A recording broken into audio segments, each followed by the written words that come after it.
नमस्कार, आप सभी का एक बार फिर से the world sky weather YouTube channel पर हार्दिक स्वागत है। आज के इस वीडियो में अगले 20 दिनों के दौरान संपूर्ण भारत में किस प्रकार मौसमी हलचल देखने को मिल सकती है, इसके बारे में एक डिटेल्ड इन्फॉर्मेशन दी जाएगी, जिसमें आपको बताएंगे कि अभी वर्तमान में बंगाल की खाड़ी में जो काफ़ी इंटेंस सिस्टम बन चुका है, यानी कि एक मजबूत सिस्टम बन चुका है, तो इस सिस्टम का असर देश के किन किन हिस्सों में भारी बारिश व तेज हवाओं के रूप में आने वाले दिनों के दौरान दर्ज होगा, इसके बारे में इस वीडियो में पूर्ण रूप से जानकारी दी जाएगी। इसके अलावा वेस्टर्न डिस्टर्बेंस का फोरकास्ट, वहीं कोल्ड वेव के बारे में भी जानकारी देंगे कि उत्तर पश्चिम भारत के हिस्सों में आने वाले 15 से 20 दिनों के दौरान कब कब मजबूत पश्चिमी विक्षोभ आने की संभावनाएं हैं और उनका असर देश के किन किन हिस्सों में बारिश व ओलावृष्टि की गतिविधियों के रूप में दर्ज हो सकता है। और उसके बाद कोल्ड वेव के लिए भी फोरकास्ट इसी वीडियो में जारी किया जाएगा। तो कुल मिलाकर हर वेदर सिस्टम के बारे में इंफॉर्मेशन दी जाएगी, तो आप सभी इस वीडियो को पूरा जरूर देखिएगा इन सभी मौसमी प्रणालियों के बारे में जानने के लिए।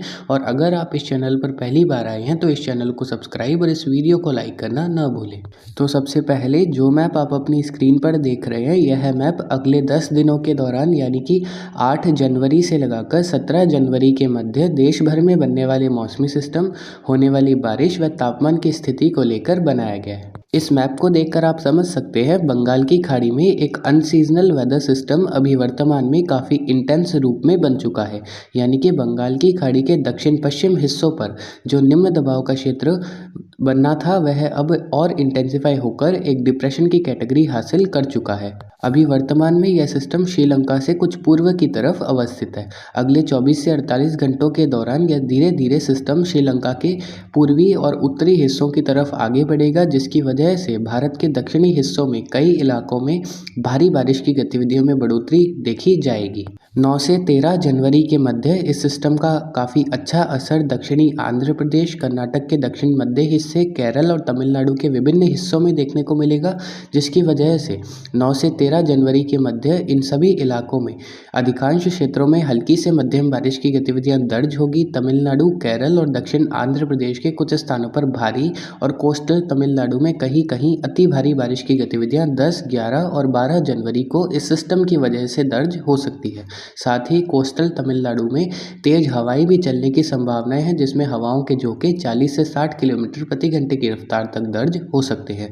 यानी कि बंगाल की खाड़ी में जिस सिस्टम का फॉर्मेशन का पूर्वानुमान the world sky weather channel पिछले 20 दिनों से भी अधिक समय से दे रहे थे, अब वह सिस्टम बन चुका है और उसका असर दक्षिण भारत के कई इलाकों में अच्छी खासी बारिश और तेज हवाओं के रूप में निश्चित रूप से आने वाले दिनों के दौरान दर्ज होता हुआ देखा जाएगा। वहीं 12 से 14 जनवरी के मध्य इस सिस्टम की वजह से तेलंगाना, महाराष्ट्र और उत्तर कर्नाटक में भी बादलों की आवाजाही बढ़ेगी और यहाँ भी कहीं कहीं हल्की मध्यम बारिश मेघ गर्जन के साथ दर्ज हो सकती है, जिसमें विशेष रूप से मध्य महाराष्ट्र के और वहीं महाराष्ट्र के दक्षिणी हिस्से प्रभावित हो सकते हैं। शेष भारत में इस मौसमी प्रणाली का किसी भी प्रकार से असर होने की संभावनाएं दिखाई नहीं दे रही है। अब उत्तर पश्चिम भारत के हिस्सों पर आने वाले वेस्टर्न डिस्टर्बेंस के बारे में जानकारी दें तो उत्तर पश्चिम भारत में 9 से 10 जनवरी के मध्य एक हल्की प्रकृति का वेस्टर्न डिस्टर्बेंस आगे गुजरेगा, जिसका कुछ असर उत्तर पूर्वी राजस्थान समेत दक्षिणी हरियाणा में कहीं कहीं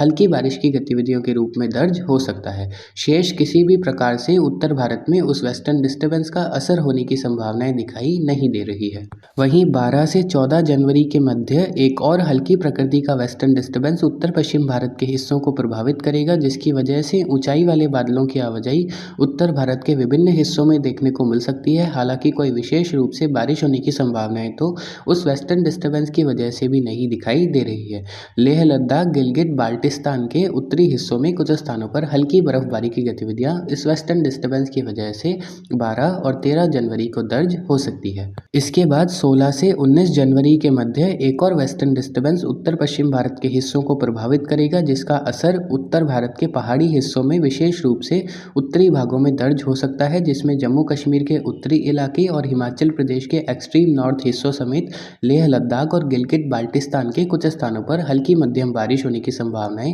16 से 19 जनवरी के मध्य बन रही है। इसके बाद उत्तर पश्चिम भारत के हिस्सों पर सक्रिय पश्चिमी विक्षोभ की दस्तक होने के लिए परिस्थिति काफ़ी अनुकूल दिखाई दे रही है, जिसके बारे में आपको अगले मैप में जानकारी दी जाएगी। अब अगर कोहरे और तापमान की स्थिति को लेकर बात करें तो उत्तर भारत में 8 जनवरी से 15 जनवरी के मध्य सीजन में पहली बार सबसे कम तापमान की स्थिति दर्ज होने के लिए परिस्थिति पूर्ण रूप से अनुकूल है। उत्तर भारत समेत मध्य भारत और पूर्वी भारत के कई इलाकों में कोल्ड ब्लास्ट की गतिविधियां या फिर कोल्ड वेव की गतिविधि काफ़ी तीव्र रूप से दर्ज होने के लिए परिस्थिति अनुकूल बन रही है। अभी वर्तमान में पिछले 5 से 6 दिनों के दौरान देश के उत्तरी, मध्य और पूर्वी हिस्सों के कई इलाकों में अति घना कोहरा देखने को मिल रहा है। आने वाले 10 दिनों के दौरान भी पंजाब, हरियाणा, दिल्ली, राजस्थान, मध्य प्रदेश, उत्तर प्रदेश, बिहार, झारखंड, उत्तरी और उत्तर पूर्वी ओडिशा, छत्तीसगढ़ के उत्तरी मध्य हिस्से और पश्चिम बंगाल के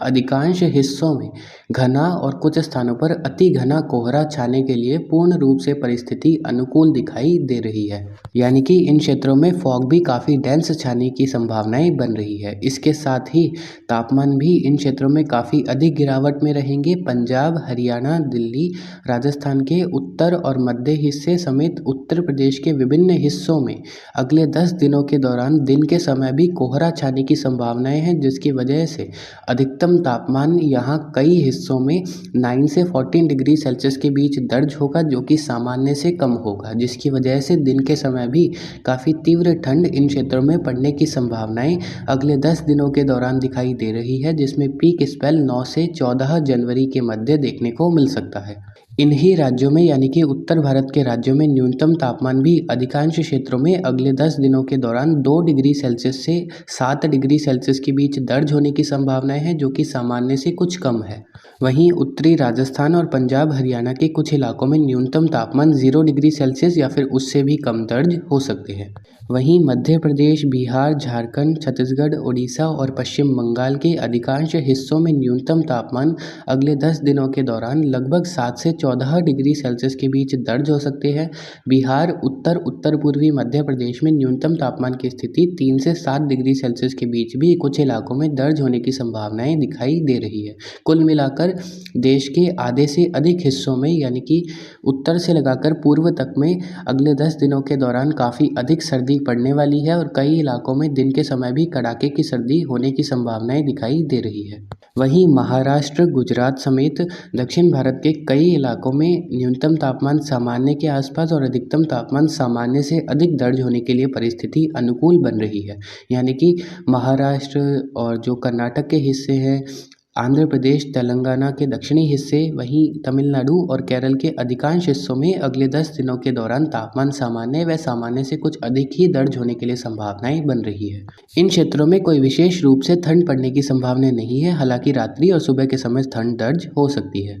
अब आप अपनी स्क्रीन पर जो मैप देख रहे हैं, यह मैप 18 जनवरी से लगाकर 27 जनवरी के मध्य देश भर में बनने वाले मौसमी सिस्टम व उनसे होने वाली बारिश को लेकर बनाया गया है। एक बार फिर से बंगाल की खाड़ी में 20 से 24 जनवरी के मध्य एक नया चक्रवाती हवाओं का क्षेत्र बनता हुआ देखा जा सकता है, जो कि एक बार फिर से जनवरी के चौथे सप्ताह में दक्षिण भारत के हिस्सों को प्रभावित कर सकता है। इस सिस्टम के बारे में लगातार आपको जानकारी आगे the world sky weather channel देते रहेंगे। फिलहाल 9 से 13 जनवरी के मध्य दक्षिण भारत के कई इलाकों में झमाझम बारिश की गतिविधियां व भारी बारिश की गतिविधियां दर्ज होने के लिए परिस्थिति पूर्ण रूप से अनुकूल बन रही है। वहीं अभी के मॉडल्स के संभावनाओं के अनुसार या फिर उनके द्वारा दिए जा रहे इंडिकेशंस के अनुसार जनवरी के अंतिम 10 दिनों से लगाकर फरवरी, मार्च, अप्रैल और मई में उत्तर पश्चिम भारत के हिस्सों में सामान्य से अधिक बारिश होने की संभावनाएं हैं। वहीं देश के कई हिस्सों में सामान्य से अधिक बारिश ही होने का इंडिकेशंस मिल रहा है, क्योंकि फरवरी, मार्च में कई मौसमी प्रणालियां एक साथ सक्रिय हो सकती है, जिसकी वजह से देश के कई हिस्सों में बारिश की गतिविधियां दर्ज होने के लिए परिस्थिति अनुकूल बनेगी। अभी फिलहाल के ECM मॉडल के अपडेट्स के अनुसार 20 जनवरी के बाद से लगाकर 26 जनवरी के मध्य उत्तर पश्चिम भारत में एक सक्रिय पश्चिमी विक्षोभ की दस्तक हो सकती है। हालांकि the world sky weather channel इस वेस्टर्न डिस्टर्बेंस पर लगातार मॉनिटरिंग कर रहे हैं और अभी मेरे अनुसार इस प्रकार का वेस्टर्न डिस्टर्बेंस आने की संभावनाएं केवल 40% तक ही दिखाई दे रही है। हालांकि मॉडल्स तो इंडिकेशंस दे रहे हैं, लेकिन उनमें भी चेंजेस हो सकते हैं। अभी काफ़ी क्लोज मॉनिटरिंग इस वेस्टर्न डिस्टर्बेंस को लेकर की जा रही है और आने वाले 3 से 4 दिनों के दौरान इस वेस्टर्न डिस्टर्बेंस को लेकर और भी अधिक स्थिति साफ होगी, जिसके लिए आपको आगे जानकारी देते रहेंगे। अगर मॉडल्स क्या दिखा रहे हैं वही आपको बताएं तो मॉडल्स लगभग 20 से 26 जनवरी के मध्य उत्तर भारत के कई इलाकों में बारिश की गतिविधियां दिखा रहे हैं, जो कि वेस्टर्न डिस्टर्बेंस से प्रेरित होगी, जिसमें जम्मू कश्मीर, हिमाचल प्रदेश और उत्तराखंड में सीजन में पहली बार तीनों ही राज्यों के अधिकांश हिस्सों में अच्छी बारिश और अच्छी बर्फबारी होने की संभावनाएं मॉडल्स दिखा रहे हैं। हालांकि इसमें निश्चित रूप से आने वाले दिनों में चेंजेस दर्ज हो सकते हैं, लेकिन जैसे जैसे हम जनवरी के अंतिम सप्ताह की तरफ जाएंगे और फरवरी में जाएंगे, निश्चित रूप से उत्तर भारत में सक्रिय पश्चिमी विक्षोभ आने लग जाएंगे, जिनका असर उत्तर भारत के कई इलाकों में देखने को मिलेगा। और गर्मी जो 2026 में पड़ेगी, तब भी उत्तर पश्चिम भारत में लगातार पश्चिमी विक्षोभ की वजह से बारिश होने के लिए परिस्थिति पूर्ण रूप से अनुकूल बनती रहेगी। वहीं 29 जनवरी से लगाकर 4 फरवरी के मध्य एक काफ़ी सक्रिय पश्चिमी विक्षोभ आने के लिए पूर्ण रूप से परिस्थिति अनुकूल बन रही है, यानी कि उस दौरान उत्तर पश्चिम भारत में निश्चित रूप से एक काफ़ी अच्छा वेस्टर्न डिस्टर्बेंस आ सकता है, जिससे प्रेरित चक्रवाती हवाओं का क्षेत्र भी राजस्थान के हिस्सों पर, विशेष रूप से मध्य दक्षिणी हिस्सों पर बन सकता है। आर्द्र हवाओं का प्रवाह अरब सागर से बढ़ सकता है, जिसकी वजह से वातावरण में इंस्टेबिलिटी अगर इस प्रकार बनती है तो लगभग 29 जनवरी से 5 फरवरी के मध्य उत्तर पश्चिम भारत समेत मध्य भारत और पूर्वी भारत के कई इलाकों में झमाझम बारिश की गतिविधियां दर्ज हो सकती है। ऐसा पूर्वानुमान ECM मॉडल के वीकली वेदर चार्ट्स में दिखाई दे रहा है, जिसके बारे में कंफर्मेशन तो आने वाले दिनों में ही हो पाएगा। फिलहाल देश के कई हिस्से काफ़ी अच्छी ठंड के चपेट में हैं, तो उत्तर भारत से लगाकर मध्य पूर्वी भारत के कई इलाकों में आने वाले 20 दिनों के दौरान तापमान सामान्य से कम ही दर्ज होने की संभावनाएं हैं। और लगभग 18 से 27 जनवरी के मध्य भी उत्तर पश्चिम भारत समेत जो पूर्वी भारत के बिहार, झारखंड, छत्तीसगढ़, उड़ीसा, पश्चिम बंगाल, मध्य प्रदेश और उत्तर प्रदेश के हिस्से हैं, यहाँ भी तापमान इस दौरान सामान्य से कम ही दर्ज होने के लिए परिस्थिति बन रही है। कई इलाकों में 18 से 27 जनवरी के मध्य भी घना कोहरा छाता रहेगा, जिसकी वजह से विजिबिलिटी रात्रि और सुबह के समय काफ़ी कम रहेगी। इसीलिए अगर आप रात्रि और सुबह के समय कहीं जाना चाहते हैं तो अगर आपको अति आवश्यक हो तो ही आप घरों से बाहर निकले, अदरवाइज़ आप अपने वाहन लेकर घरों से बाहर ना निकले। यही आपके लिए काफ़ी अच्छा रहेगा। और फसलों को पाले से बचाने के लिए भी आपको सुझाव करने चाहिए, विशेष रूप से उत्तर पश्चिम भारत समेत मध्य भारत के कई इलाकों में इसी प्रकार की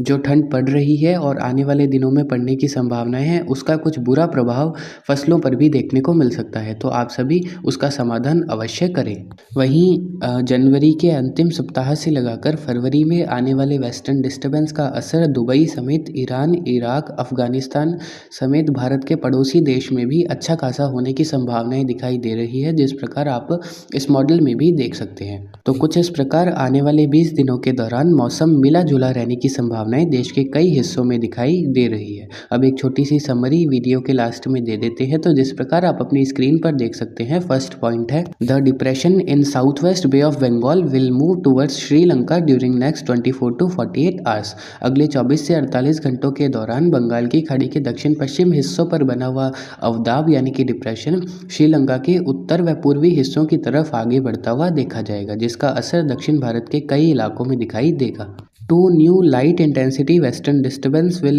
impact parts of northwest India during the next 10 days। अगले 10 दिनों के दौरान 2 हल्के या फिर काफ़ी हल्के प्रकृति के वेस्टर्न डिस्टर्बेंस उत्तर पश्चिम भारत के इलाकों को प्रभावित करते हुए देखे जाएंगे। Another cyclonic circulation may form in south east Bay of Bengal between 20th January to 24th January। 20 से 24 जनवरी के दौरान बंगाल की खाड़ी के दक्षिण पूर्वी हिस्सों पर एक नया चक्रवाती हवाओं का क्षेत्र बन सकता है। Strong the western disturbance will impact parts of north west India in the second fortnight of January, यानी कि जनवरी के दूसरे पखवाड़े में, विशेष रूप से जनवरी के अंतिम सप्ताह या फिर अंतिम 10 दिनों से लगाकर फरवरी में उत्तर पश्चिम भारत में हिस्सों में सक्रिय पश्चिमी विक्षोभ आने के लिए परिस्थिति अनुकूल है और कई इलाकों में बारिश, बर्फबारी व ओलावृष्टि की गतिविधियां भी इन वेस्टर्न डिस्टर्बेंस की वजह से दर्ज हो सकती है। सेंट्रल एंड ईस्ट इंडिया में also receive rainfall after 15th January in view of upcoming weather system, यानी कि मध्य भारत और पूर्वी भारत भारत के हिस्सों में भी आने वाले दिनों के दौरान 15 जनवरी के बाद बारिश होने के लिए परिस्थिति अनुकूल बन सकती है। Minimum temperature will stay in below normal category over many states of India during the next 20 days. अगले 15 से 20 दिनों के दौरान देश के उत्तर, मध्य और पूर्वी हिस्सों में अधिकांश क्षेत्रों में न्यूनतम और अधिकतम तापमान सामान्य से कम ही दर्ज होने और तीव्र ठंड दर्ज होने की संभावनाएं बन रही है। तो फिलहाल अभी की अपडेट